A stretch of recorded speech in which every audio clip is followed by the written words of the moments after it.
Faham konsep? Kita pergi kepada cara. Caranya bukan sebelum ini berlaku adil kepada kerajaan-kerajaan sebelum ini, betul seperti saya boleh katakan.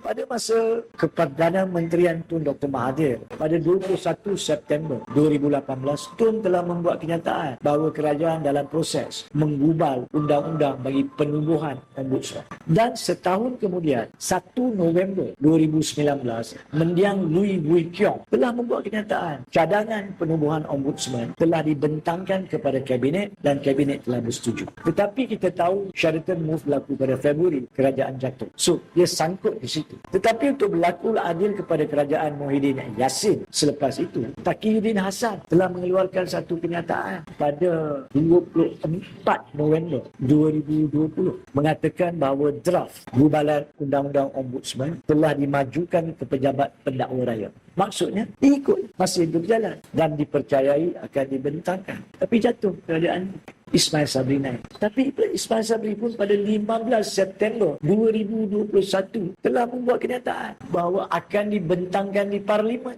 So, Tun Mahathir mulakan, Muhyiddin ikut, Ismail Sabri pun nak ikut. Tapi kerajaan Ismail Sabri ditumbangkan di PRU 15.